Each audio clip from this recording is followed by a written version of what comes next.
Next, we're going to look at some of the different color panels and tools that we have available to us in Photoshop. The first we've already experienced some in previous lessons, and that's the color picker panel. And you access this by double clicking on some of your color swatches. You can always choose to double click on either your foreground or your background color swatch, and it will bring up the color picker panel. And once the panel is open, what you have are a color cube, color slider. You have different color values for HSB, hue, saturation, brightness, RGB, red, green, blue, your lab colors, and your CMYK colors, and then right here is your web safe colors. Now, something that people sometimes aren't sure about is you see this little cube right here. If this little cube shows up, then what that means is that the color that you have selected is not a web safe color. Occasionally, when you select colors, you see this triangle appear with this exclamation mark within it. That means that the color that is selected is not a printable color. So it is not CMYK compatible, it will not print correctly.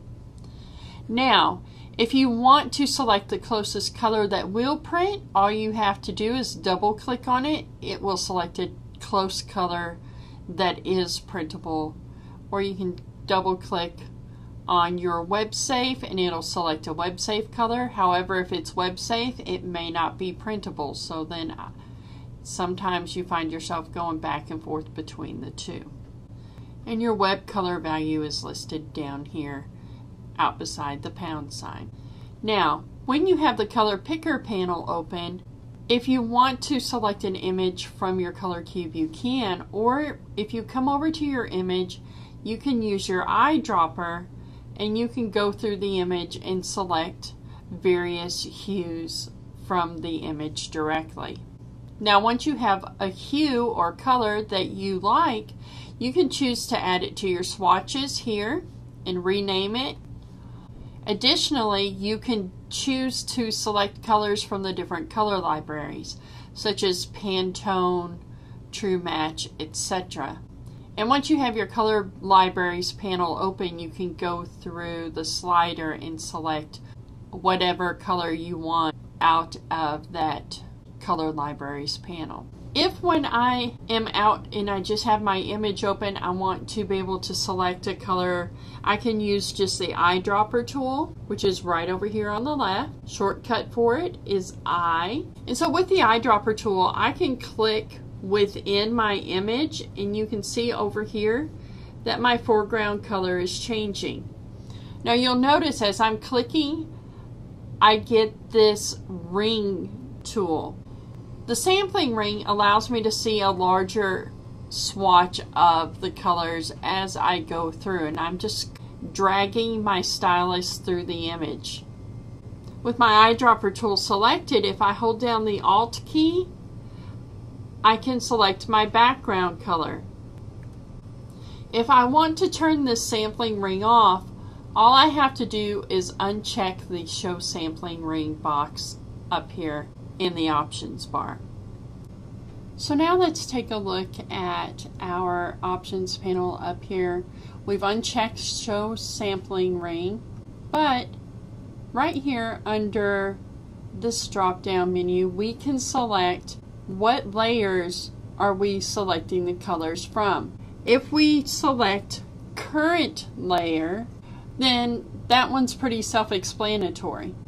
We would just be selecting from the layer currently selected. Current and below samples the current layer and any layers below it. All layers samples from all layers. All layers with no adjustments samples all layers except for adjustment layers. And then current and below with no adjustments samples the current layer and any layers below it except for adjustment layers. it won't sample from any of the layers located above the currently selected layer. So once you've selected what layer, I'm going to go ahead and leave it on current layer for now. I'm going to turn Show Sampling Ring back on.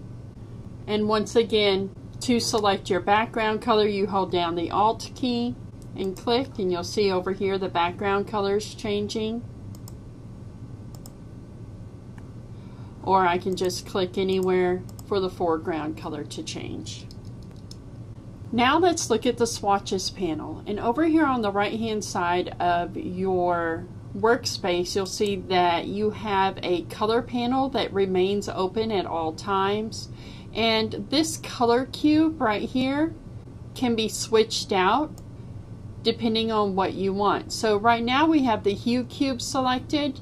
You can change that to the brightness cube, a grayscale slider, RGB and HSB, CMYK, lab sliders, web color sliders, all different things. But hue cube is the default, and it's the one that you'll probably use the most often.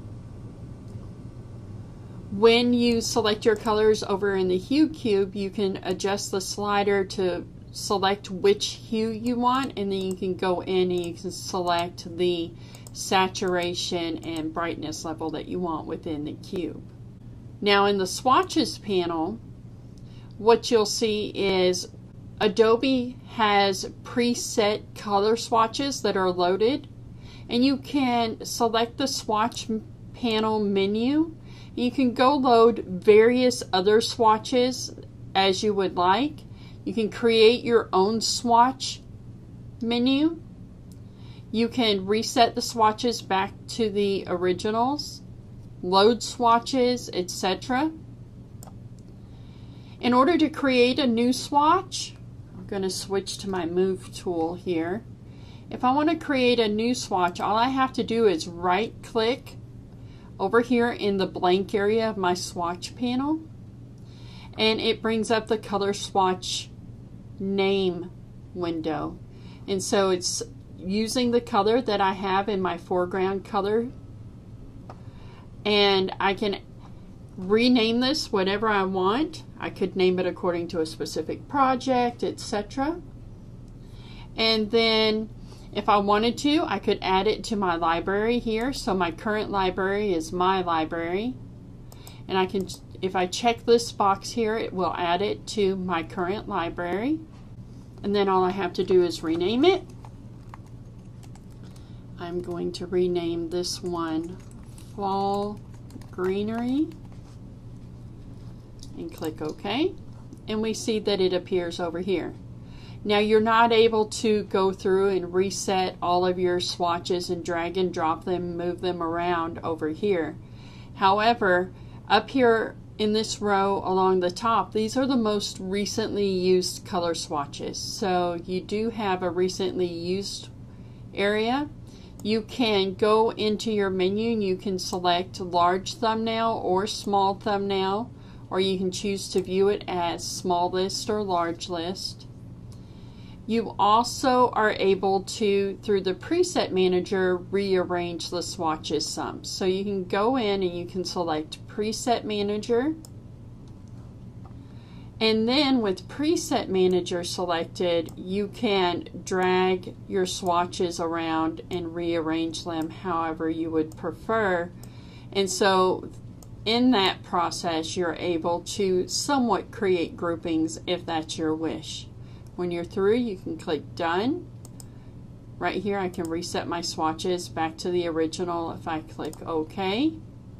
I don't want to save any of my changes. You'll see it's placed everything back where it was, and I can click Done. Now I could also come down here at the bottom of my Swatches panel, and I can click the New Swatch button, and it will create a new swatch that I can then rename as well. So I can either right click over in this empty area, or I can click the New Swatch button down at the bottom. Either way. I can remove a swatch by dragging it into the trash can. However, I don't have any swatches that I've created, and therefore I can't discard any of the original swatches from Adobe. But if I create one, then I can select it and drag it into the trash. Now, this has added this swatch to my library, and let's say I don't want it there. I can always right click on the color swatch in the library. I can rename it, I can copy it or move it, or I can just delete it. And so by right clicking and selecting delete, it removes the swatch. You can view your swatches right here as icons, or you can view them as a list. So that's easy to do as well. So you can create a new library here, or you can copy them over from your Adobe Color or other Adobe application as well. Now in the Swatches panel, if you're wanting to make a swatch color your foreground color, all you have to do is click on the swatch, and you'll see the foreground color over here changes as I click on the swatch.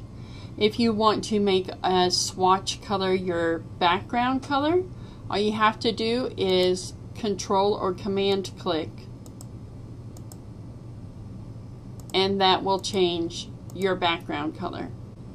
Now if you want to remove a swatch from your swatch panel, all you have to do is hold down your Alt or Option key and click on the swatch, and it will remove the swatch. And so you can go through and remove swatches that way, and that was again holding down the Alt or Option key and clicking. And then once again, to reset the swatches, maybe you deleted some that you didn't mean to, all you have to do is go into the panel menu and select Reset Swatches. Click OK. I don't want to save any of my changes. So there's a lot of versatility in what you can do between the color panel, the swatches panel, the library with your color swatches and various color libraries that you can create or load, and then your color picker panel, either foreground or background.